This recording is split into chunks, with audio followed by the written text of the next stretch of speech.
pangestu kowe enggal tampanana. Sanget anggen kula mundi mugi nambano kegiatan anggen kula marang kami panjenengan wonten ing penarukan. Kepenakno anggon Sampun boten kirang sekeca. Dateng Bopor Siwalang Susang. Nak Mas Dipati Tunggul kula. Saderengipun kula matur langkung kathah. Namung bekti kula mugi konjuk. Mas bebek beran manah kula namung salam taklim katut.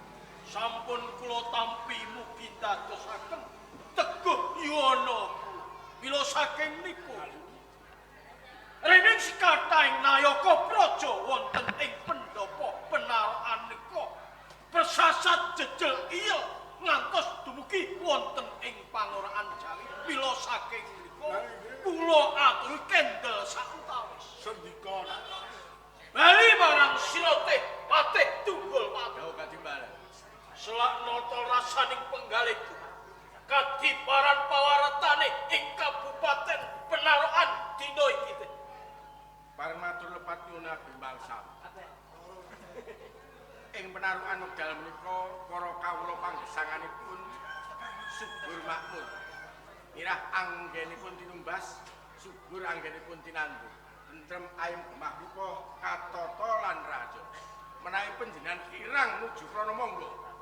Menawi mboten wonten pisuwur kula dherekaken tumuju wonten ing Parden Karang Prabu Sinan minggah wonten ing Bithara. Najan to aku durung niti. Nggih. Ana ing parang pradesan munggah ing pagunungan. Nggih. Nanging aku wis percaya marang Matur Gusti suwun sanget nggih. jalaran kabeh iku mesti tak pitayake marang. Nggih, Kula penak nonggon. Wangsul dateng dika Bopor Siwalang Susang. Nak Mas Tunggul kula. Yektosipun ngantos kula ngrawuhaken panjenengan ngepasi dinten Piswanan Agung wonten ing Kabupaten Penarokan.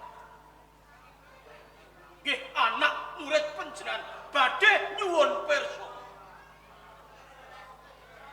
Napa to sebabipun saben-saben kula badhe jangkahaken suku kula tumuju wonten ing Demak Bintara. Wonten ngersanipun Kanjeng Sultan Trenggono. Bopor Siwalang Susang tasah nyandhek lekas kula. Mongko Bu. Ing Kabupaten Penarokan kabah perintah ngersa dalem Kanjeng Sultan Trenggono. Jangkeping saka guru Bupati Penarokan. Nanging menika sampun wonten tigang rambahan ing Demak Bintara ngawontenaken dinten Piswanan Agung. Kula mboten asok glondong pengarmar. Lah saged kemawon menawi tiyang Demak Bintara niku dakwa dhumateng kula. Jangkeping sangka guru pun sing klar saking tanggal jawab jalaran saben-saben nganakake dina Piswanan boten sowan wonten negari Demak Bintara. Mila saking menika guru rening panjenengan menika pinangka sesepuh wonten ing Kabupaten Penarokan. Lajeng kersanipun menapa guru Walang Susang nyandhek lekas kula. Sambet ingkang penyanaturaken. Napa daluanipun dika ban sowan Demak kula candhek. Kula penggak. Kersanipun panjenengan pirsa lelaman sampun kawung. Rikala Demak dereng wonten tasih wujud alas glagah wangi. Niku wonten lampahan Raden Kasan Ngejowo. Sinten Raden Kasan menika? Raden Kasan menika putra titis Prabu Brawijaya wonten Majapahit. Ning dewasane dipun golonta Adipati Palembang. Adipati Haryodaman. Kasan dewasa supados nurut wonten Majapahit Laraspada. Sang Prabu Brawijaya Narendra Gong Binator. Ambek para marta wicaksana berbudi bawa leksa. Satemah Raden Kasan diparingi alas glagah wangi. Supados kababat sampun kababat dados kutha raja klelu pasebesanggenan. Kasan-kasarujuk sedaya para wali. Sapa to wali? Wali menika tiyang neneka. Gunake panguasane. Kasan diombani satemah Kasan mandhire. Ngunggurake aswadhan kang sinuwun. Madeg Lara Dipa. Jejuluk Adipati Natapraja. Isih kurang marem adine para dewaning ulama. Satemah Kasan diundhake derajate dados sultan. Jejuluk Sultan Babah Patah Jimboningrat. Ratu Islam sepisan. Ngersa dalu ingkang sinuwun Prabu Balaja mireng. Menika Kasan jumeneng nata negari Demak Bintoro. Utusan Kanjeng Pangeran Buntara nanjake mbuktekake ya apa ora. Satemah Kanjeng Pangeran Buntara kagrembuk tembung kang alus manunggal nyawiji ngantos tinggalaken budayanipun. Miturut Kanjeng Pangeran Buntara manunggal nyawiji Kasan ngrasuk agama Islam. Ilang budayane Jawa. Satemah mboten sawangsul ing negari Majapahit. Lajeng Sang Prabu Brawijaya utusan Bupati Terung. Nggih Bupati Pecatondo. Tindakipun Bupati Terung boten kaijenan. Didherekaken Senopati Gol Aguling Majapahit, Senopati Tunggul Yuda. Perang menika wengis, perang menika kejok. Sing menang dadi pinang, sing kalah dadi rempah. Padha kasulayah kaya glagah kapidak gajah. Adipati Terung nggih Pecatondo gugur jebabah ngebaki omah. Kasusul Senopati Tunggul Yuda mati dadi sulane bumi. Sinten Senopati Tunggul mati? Tunggul Yuda Senopati Anunganing Majapahit menika Sudarma panjenengan. Bapak panjenengan dirajang-rajang kaya Brambang, diiris-iris kaya Kobres, tiyang Demak nak Mas. Nek ngono klodang kewang Pak Bintoro.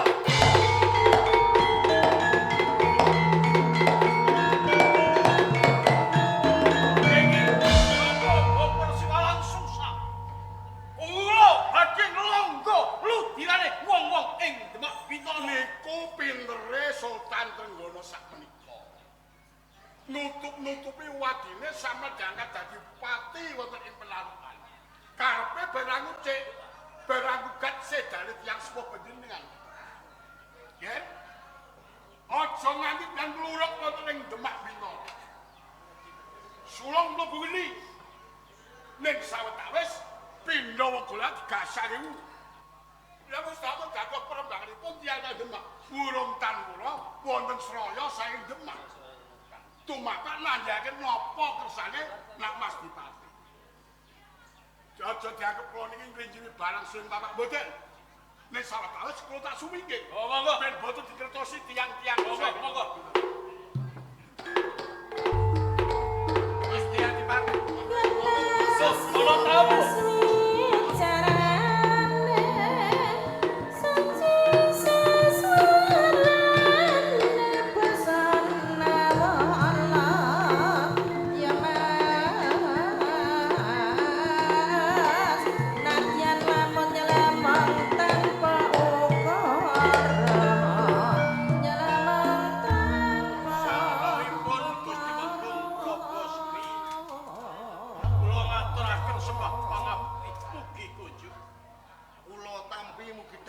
Sami-sami Kanjeng Dipati Tunggul.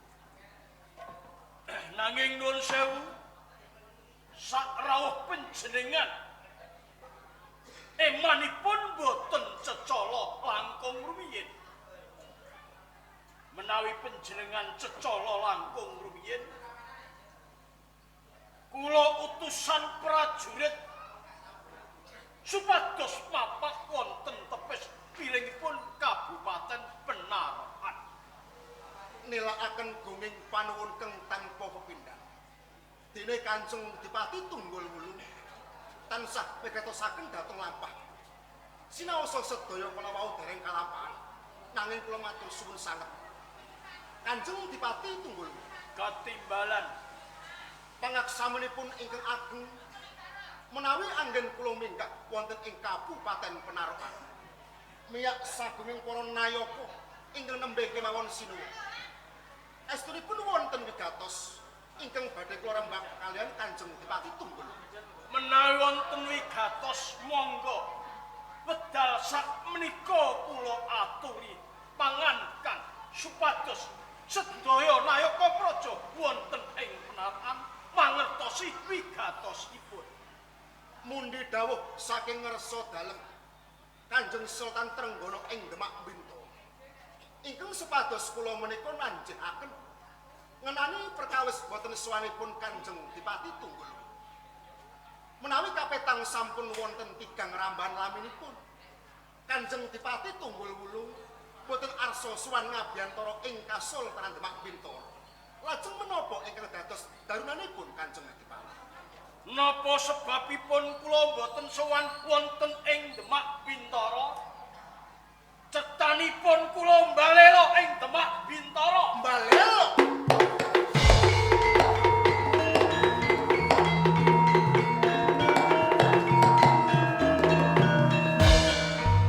pindho sinambar ngelap raos sing manah sinarung kula menika midhangetaken menapa ingkang dados pangandika Kanjeng Dipati Tunggul Wulu ngantos panjenengan arsa mbalela nguwalaken pamerintahan saking Kasultanan Demak Binto lajeng menapa ingkang dados dasaripun Kanjeng Dipati dasar kula maton Sudarma kula nggih tiyang sepuh kula sing mukir jiwa raga niku sedane mboten kapundhut yang widewasa nanging sedane dipun krenah kalian tiyang ing Demak Bintara mongko gedhe pun wonten unen-unen anak lanang kae yen bisa mikul dhuwur mendem jero marang derajate wong tuwa mong wedal sakmenika kula sampun mangertosi sedaning Rama Senopati Tunggulwuda cetha dikrenah tiyang ing Majapahit lan tiyang ing Demak Bintara ngantos wedal sakmenika kula dereng saged nampi kawontenanipun kula saking nika sak gaduk-gaduk kula sak saged kula badhe mbudidaya bales sasra wirangipun tiyang sepuh kula Senopati Tunggulwuda ingkang pun krenah tiyang ing Demak Bintara dados menika perkawisipun ngantos Kanjeng Dipati Tunggul Wulu boten arsa sowan ngabiyantara wonten ing Kasultanan Demak nah nggih tuhu leres menawi Kanjeng Dipati Tunggul Wulung satunggaling putra ingkang tansah wigatosaken dhateng tiyang sepuh iku nanging katuran pirsa Kanjeng menawi Kanjeng Dipati Tunggul Wulung badhe nguwalaken sarta mbalela saking Kasultanan Demak Bintara wurung tan wurunga badhe dadosaken peperangan ingkang ageng mongko nami perang menika kejem perang menika wengis perang kasrata ngangge mangsi mas pindhanipun umulipun tetep kejem lan wengis nggih kula ngertos perang sing kalah bakal dadi rempah sing menang bakal dadi pindhah korbane peperangan boten ngemongaken dhateng wilanganipun para prajurit lan bondo donya nanging ugi ngembet dhateng kawula cilik ingkang boten ngertos kentang timpuling perkara ing sanjata kentang punika mula saking menika Kanjeng kula suwun damar mancung cineweta mbaka sementen iki mau sampun ngantos perkawis menika tundang turutan Kanjeng Adipati kula sampun sumpah ngantos kukuting jagat kula boten badhe sowan ing Demak Bintara mongko sowan kula wonten ing Kabupaten Penarokan menika sinamperan pura bulan Wasesa menawi sayekti Kanjeng Adipati Tunggul Wulung boten arsa sowan wonten ing Demak Bintara kapeksa kula prawoso wekdal menika. Lho, metu